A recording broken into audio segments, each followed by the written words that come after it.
नमस्कार दोस्तों। आज मैं अशोकानंद आप लोगों के समक्ष एक नया वीडियो लेकर प्रस्तुत हूं, जिसका शीर्षक है forget the past, see the future, enjoy today. तो चलिए शुरू करते हैं। देखिए, सबसे पहले तो हम लोग जिस अवस्था में हैं उसको अच्छी तरह से समझना अनिवार्य है। यह वीडियो मूलतः विद्यार्थियों के लिए ही है, लेकिन इससे वे सारे लोग लाभान्वित होंगे जो लोग अपने जीवन में सुधार की अपेक्षा रखते हैं।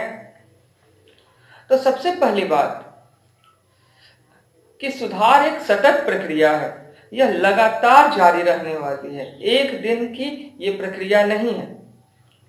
और वैसे भी कहा गया है स्लो एंड स्टेडी विंस, तो धीमा लेकिन लगातार आप चलते हैं तो आप विजयी होते हैं। तो धीमा और सतत चाल में चलने वाले व्यक्ति विजयी होते हैं। धीमा धीरे नहीं, धीरे इंटेंशनली धीरे धीरे चल रहे नहीं, आप धीमा यानी संतुलित ढंग से चल रहे हैं तो आप विजय होंगे। अगर नियत सही है तो नियति स्वतः सही हो जाएगी, लेकिन अगर नियत ही खराब है तो नियति तो कभी सही हो ही नहीं सकती, और होगी भी तो खराब हो जाएगी, क्योंकि कर्मों से ही भाग्य का निर्माण होता है। अब थोड़ा आगे चलते हैं हम लोग। एक विद्यार्थी का जीवन कैसा होना चाहिए? तो एक विद्यार्थी का जीवन ऑब्जर्वर की तरह होना चाहिए। वो निरीक्षण करे और ज्ञान का, जैसे आप देख सकते हैं बालू जो है वो बालू जल का अवशोषण कर लेता है, ठीक उसी तरह से विद्यार्थी लोग शिक्षक के द्वारा कहे हुए शब्दों को अवशोषित कर ले। और इतना ही नहीं, जैसे सत्तू को आप देखे होंगे, सत्तू को खंगाल करके लोग पी लेते हैं, ठीक उसी प्रकार से विद्यार्थी को भी चाहिए कि विनयशील होकर अंत में शिक्षक से सार भी समझ ले।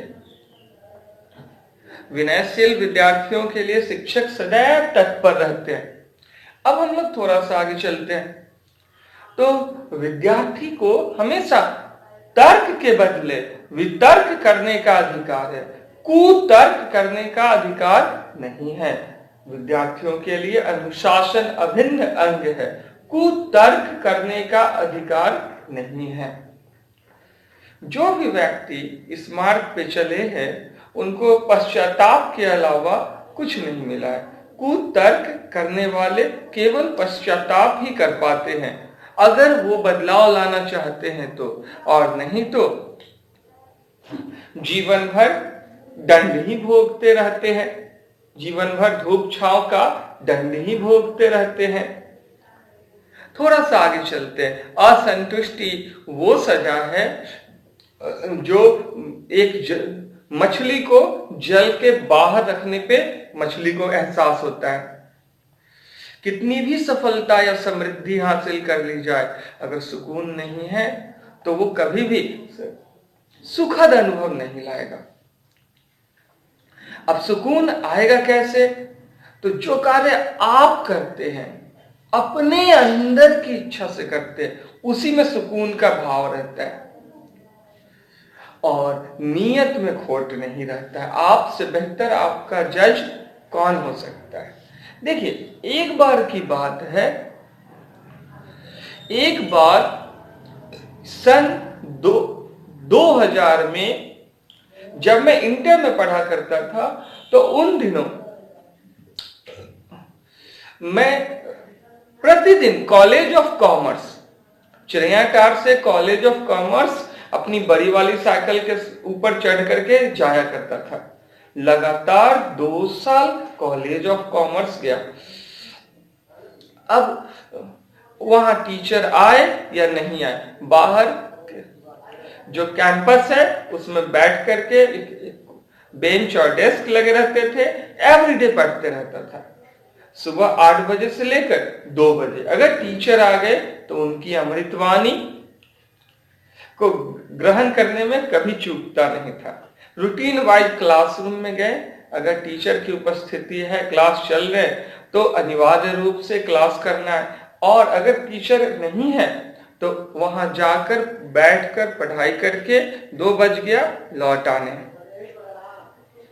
अब देखिए क्या होता है, जब उस दिन वहां गए, इससे जुड़ी एक और घटना है, दिलचस्प घटना, वो भी बताऊंगा आपको। तो एक दिन की बात है, जब मैं वहां गया तो देखा कि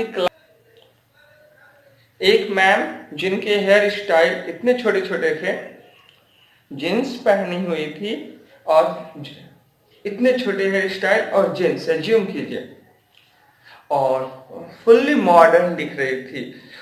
इन स्पाइट ऑफ इट, वो पढ़ा कौन सा विषय रही थी? हिंदी।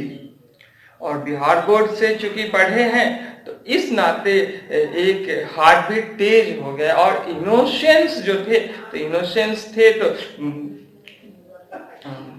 मानसिक संतुलन का विचलित होना स्वाभाविक है। अब वर्ग में प्रवेश कैसे करें? तो वर्ग के पास जाकर के फिर लौट आए, क्योंकि पांव ही कांपने लगते थे, या दिमाग में अजीबोगरीब ख्यालात आते थे। तो जब गए फिर लौट आए, लेकिन इतनी अच्छी मैम क्लास ले रही है, इतनी अच्छी बात है, तो क्लास तो करने ही चाहिए। फिर हिम्मत करके वहां चले गए गेट के पास। मैम ने नेम, रोल नंबर, क्लास पूछा और वर्ग में प्रवेश करवा दिया। लेकिन जब प्रवेश करवा दिया तो उसी दौरान उन्होंने कुछ ऐसे सवाल पूछे जो सवाल बेहद अजीबोगरीब थे। जैसे, बुक लाए हो? हमने कहा नहीं बुक नहीं है मैम। कॉपी हिंदी का है? नहीं है मैम।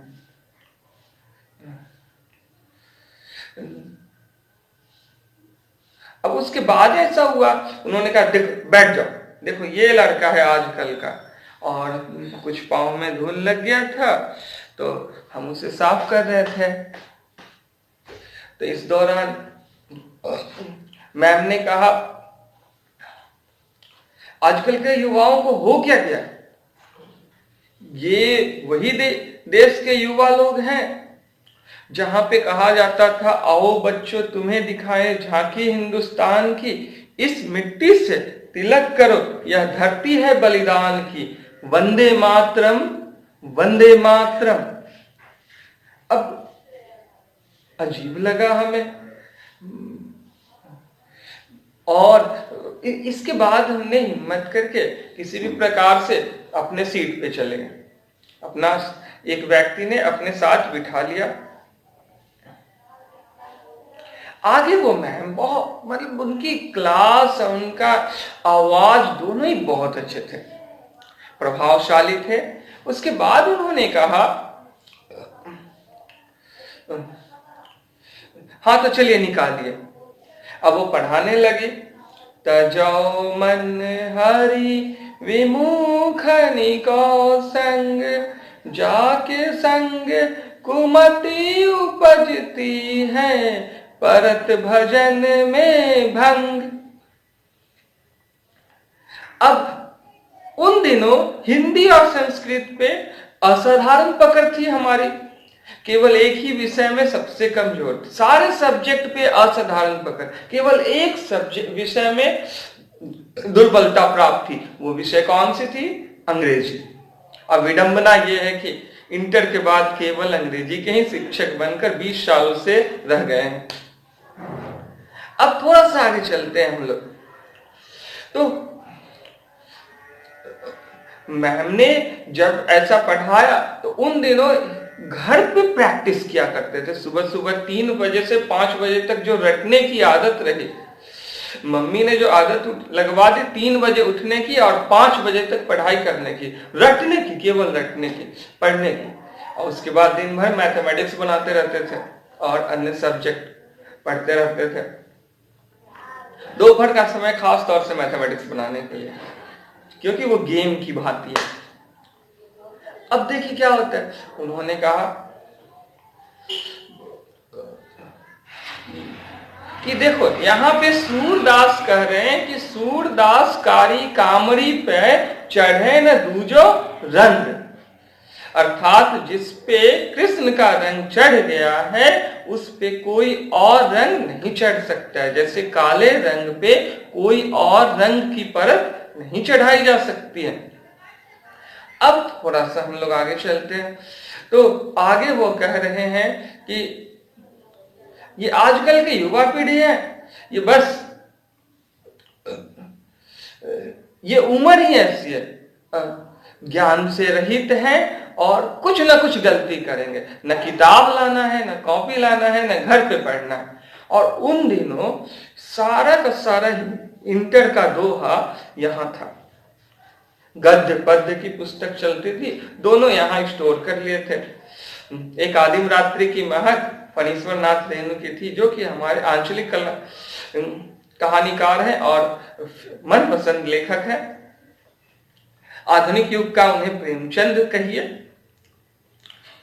अब मैम को इस बात की जानकारी नहीं थी, उन दिनों तो हम मैम भी बोलने नहीं जानते थे, महोदया ही कहते थे या महोदय। डर लगता था मैम से, एक करंट लगता था, शॉकिंग। सुनने में बहुत अच्छा लगता है, लेकिन जो हृदय की उस समय में स्पंदन थी वो अति तीव्रता को प्राप्त हो जाया करती थी। बहरहाल आगे चलते हैं हम लोग। तो जब मैम ने कहा कि ये उम्र ही इतनी खराब है कि जो इसमें जाता है वो गलत रास्ते पे अटक ही जाता है। लाली मेरो लाल की जित देखो तित लाल, लाली देखन मैं गई मैं भी हो गई लाल। उन्होंने अच्छी चीज को निगेटिव रूप से रिप्रेजेंट किया, एक उदाहरण दिया। आगे वो बोल पड़ी, क्योंकि हमारे सर ने इसको पॉजिटिव वे में लिया था कि ईश्वर की भक्ति में जो भी जाते हैं वो ईश्वरीय रंग में रंग जाते हैं। तो अब हमारी बारी थी, मैम का सम्मान तो करना ही था। याद रखिए, आप लायक हैं तो सौहार्दपूर्ण संबंध होने चाहिए, सत्य का भान अवश्य कराने चाहिए, लेकिन हिम्मत करे कि कौन कैसे करे। यहाँ घुटन, हाथ कांप रहे हैं, सिर में चक्कर आ रहे हैं, पाँव में वाइब्रेशन हो रहा है, तो अब ऐसे सिचुएशन में कौन क्या करे। बहुत हिम्मत चाहिए थी हमारे जैसे बच्चे को, खासतौर से उन दिनों इंटर तक की बात कर रहे हैं, ये बात है सन 2000 की। अब उन दिनों उन्होंने कहा युवा पीढ़ी का मतलब होता है काजल की कोठरी में कैसो ही से आने जाए, एक लीक काजल की लागी है पे लागी है। पर देखिए आगे क्या होता है। अब तो रहा नहीं गया, कहें तर्क का हमेशा भी तर्क करने की एक जो प्रवृत्ति थी वो अभी तक है, लेकिन जब कोई सामने होता है तब कैमरे के सामने में निर्जीव चीज है, इसके सामने क्या बोले, लेकिन फिर भी बोलना है। आवश्यकता आविष्कार की जननी है। आदि थोड़ा सा आगे चलते, अनुकूलन ही जीवित बचने का एकमात्र कारण है। अब थोड़ा सा हम लोग आगे चलते, हमको कुछ समझ में नहीं आता, कहे जो होगा देखा जाएगा, ऐसे हाथ खड़ा कर दिया, हाथ ऐसे खड़ा कर दिया, तो उनको बड़ा शॉकिंग लगा कि यार ये कौन लड़का है जो हाथ खड़ा कर दिया। बोले जो होगा देखा जाएगा। उसके बाद बोले मैम आप तो मेरे लिए गुरु माता के समान है, आपका हृदय से सम्मान करते हैं, आपसे हमारा 2 सवाल है मैम, वो बता दीजिएगा। लेकिन ये भी तो कहा गया है ना मैम, आपने कहा ना कि काजल की कोठरी में कैसो ही से आने जाए, एक लीक काजल की लागी है पै लागी है। पर ये भी तो कहा गया है ना मैम, जे रही उत्तम प्रकृति का करी सकत कुसंग, चंदन विष व्यापत नहीं लपटे रहत भुजंग। रहीम जी का एक दोहा है मैम, अब तो पूरा क्लास जो उधर देख रहे थे सो इधर देखने लगे, यार ये कौन लड़का है जो मैम पे ही हावी हो गया। सह मात सारा क्लास का रुख इधर हो गया। मैम उस समय एक पल के लिए डर गई, सहम गई। फिर उन्होंने पूछा कि आप आखिर पूछना क्या चाहते हैं? वैसे बहुत अच्छा बाबू, हमें बहुत अच्छा लगा, लेकिन आप पूछना क्या चाहते हैं? तो बोले गुरु माता,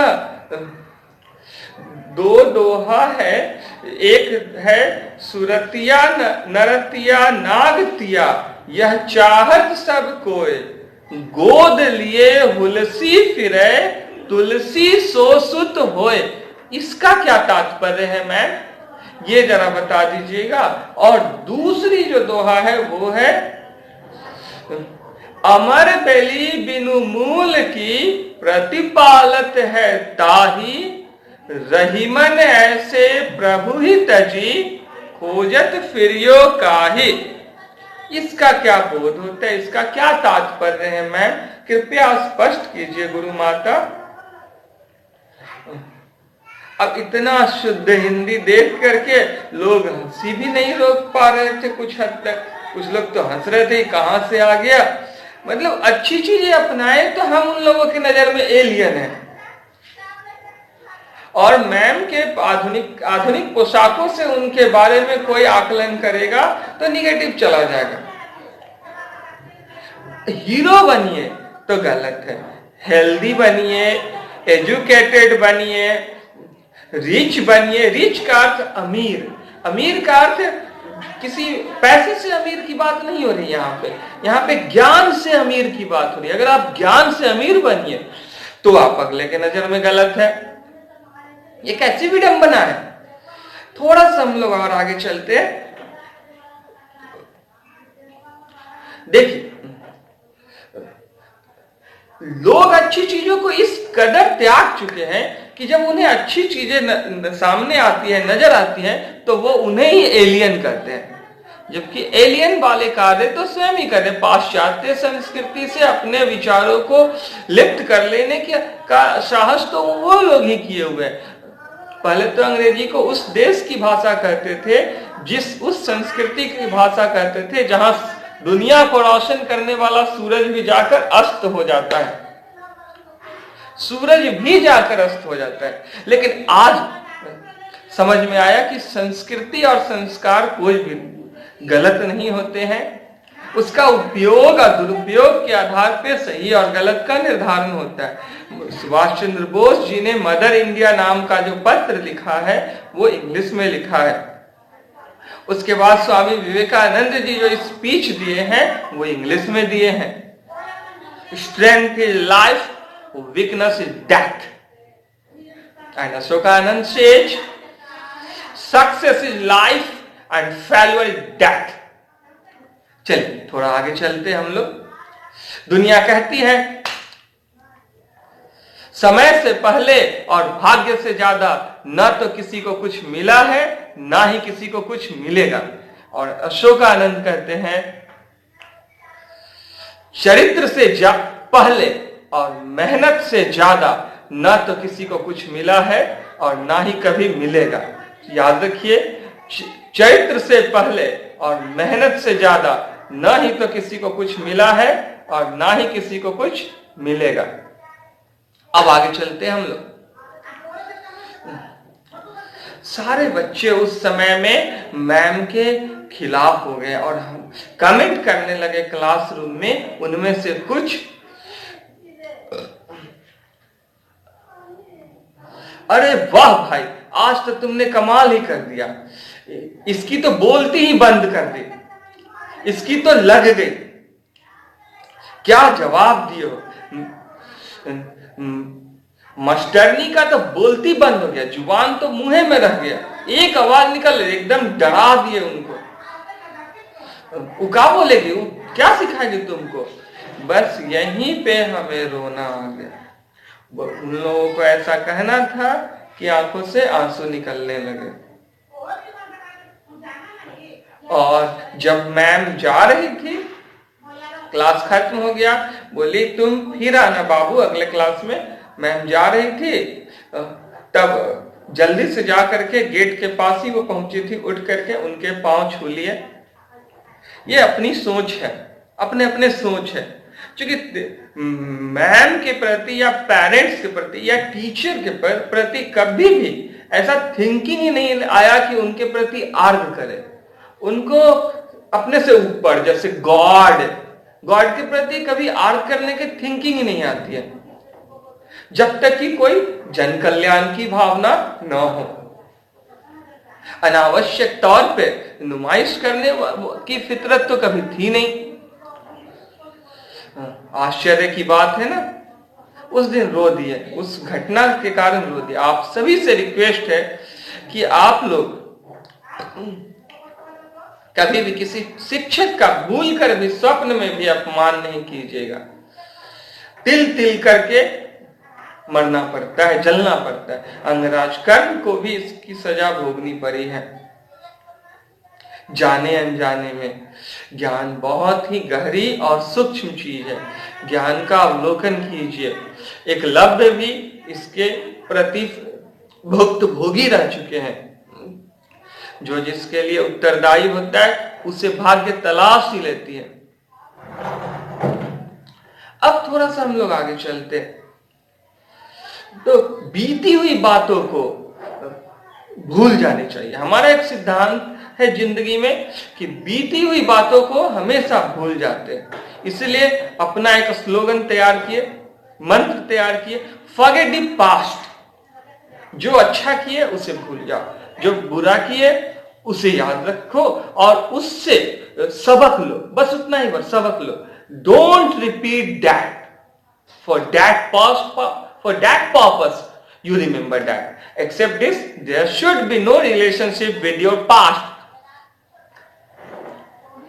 And दूसरा, इसी में ऐड करना चाहेंगे, इसी फॉर्मूले का दूसरा टर्म है सी द फ्यूचर। हमेशा फ्यूचर में जो मिस्टेक हुआ है उसको रिपीट नहीं करना है। तो अलर्ट रहिए। फ्यूचर में जब कोई ये अपॉर्चुनिटी आए तो उस समय रिपीट नहीं करना है।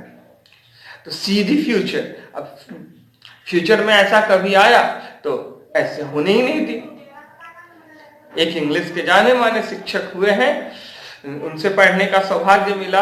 तो उनसे पढ़ने का जब सौभाग्य मिला तो उस समय में लोगों ने सेम मिस्टेक करना चाहा, लेकिन ऐसा होने नहीं दिए। हम उल्टा उनसे बहुत डांट भी सुने हैं लाइफ में, जो कि हमें खुशियां देती है, अंदर ही अंदर सुकून देता है कि नहीं, वो मिसअंडरस्टैंडिंग के कारण ही सही हमें नोटिस तो कर रहे हैं। अब थोड़े से आगे चलते हैं हम लोग। तो सी द फ्यूचर के बाद एंजॉय टुडे। जब आप पास्ट को भूल जाते हैं, सबक लेकर के भूल गए और भविष्य को देख रहे हैं, तो वर्तमान तो त्योहार हो जाता है। तो enjoy today. Have a nice day. Thanking you all.